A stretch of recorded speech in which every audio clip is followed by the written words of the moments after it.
Hello guys, কেমন আছেন সবাই? আশা করি ভালো আছেন। তো আজকে যাব কোচু আইল্যান্ড যাওয়ার জন্য টিকিট কেটে নিলাম। আর চলে যাচ্ছি ফেরির উদ্দেশ্যে, ফেরিতে। তো ফেরিতে ওঠার আগে আমাদের টিকিট অর্ধেক ছিঁড়ে রেখে দিছে। তো এখন আমরা ফেরিতে উঠলাম। ফেরিতে ওঠার পর চারিদিকে দেখলাম খুবই সুন্দর দৃশ্য। আর আপনারা যখন টিকিটটা কাটবেন, টিকিট কাটার জন্য আপনাকে অবশ্যই আসতে হবে মেরিনা সাউথ পিয়ারে। এখানে সাউথ পিয়ার দেখতে পারতেছেন। সাউথ পিয়ার থেকে আপনি এখানকার কোচু আইল্যান্ড যাওয়ার জন্য টিকিট পেয়ে যাবেন। 15 টাকা রাখবে, সিঙ্গাপুরের $15। আর যাওয়া আসা দুটার জন্য $15 রাখবে।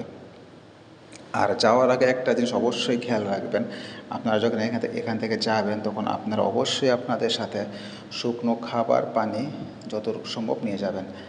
কারণ ওই কোচু আইল্যান্ড যেটা আছে ওই বিচে আপনারা কোনো খাবার পানি কোনো কিছুই পাবেন না। সুতরাং আপনারা যখন যাবেন তখন অবশ্যই এই জিনিসগুলো মনে করে নিয়ে যাবেন সাথে করে। দেখতে দেখতে আমরা অনেক দূর চলে আসছি। আর দেখতে পাচ্ছেন ছোটো ছোটো দ্বীপ, এগুলো সিঙ্গাপুরের সমুদ্রের দ্বীপ। এখানে যারা পর্যটক তারা ঘুরে আসে।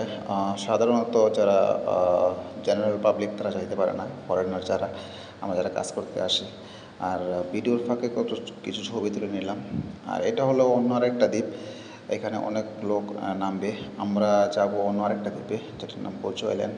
এটা আমাদের গন্তব্য না, আমরা আসবো পরে এই জায়গায়।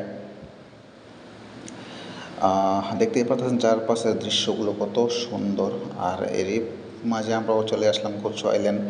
তো আমরা বোট থেকে নেমে যাচ্ছি ঘুরে দেখার জন্য কীরকম, যেহেতু আমি প্রথম আসছি এখানে, আগে কখনো আসা হয়নি। তো অনেক লোকই আসছে, অনেক বাংলা, অনেক ফরেনার, অন্য দেশ থেকে অনেক লোক আসছে এখানে জায়গাটা ঘুরে দেখার জন্য। তো আমরা চৌধুরীদের ভিতর দিকে যাচ্ছি, দেখি ভিতরে কি আছে। জায়গাটা আসলে সুন্দর, দেখার মতো একটি জায়গা। কিন্তু সবচেয়ে ভালো হতো যদি এখান থেকে কিনে খাবার মতো কোনো ক্যান্টিন বা কোনো দোকান থাকতো, কিন্তু আনলাকি এইসব কিছুই নেই। আর এই ফুলটা যেটা দেখতে পাইতেছেন এটা হলো আপনার মানুষ উইশ করে, এটার উপর উইশ করে এখানে কয়েন কয়েন ঢিল মারে, কয়েন ছুঁড়ে মারে এই ঘন্টার উপরে, তাহলে নাকি তার মনের ইচ্ছা পূরণ হয়। বাট আমি জানি না এটা কতটুকু সত্য। আর এটা হলো একটি মন্দির, সম্ভবত একটি মন্দির, যেহেতু আমি ভিতরে যাইনি। তাও যাওয়ার চেষ্টা করছিলাম কিন্তু পরে আর যাওয়া হয়নি। আর এখানে অনেকগুলো ঘন্টা ঝুলিয়ে রাখছে, জানি না কেন এগুলো ঝুলিয়ে রাখছে, তারাই ভালো জানে। তারপরে আবারও আমরা চলে আসলাম বাইরে। আর এরই মধ্যে শুরু হয়ে গেল বৃষ্টি, যেটা নাকি আমাদের জন্য ভালো কিছু ছিল না, কারণ বৃষ্টির জন্য বাইরে যাওয়া হয়নি। প্রায় 2 ঘন্টা বৃষ্টি নামার পর আমরা অবশেষে ফেরত যাচ্ছি।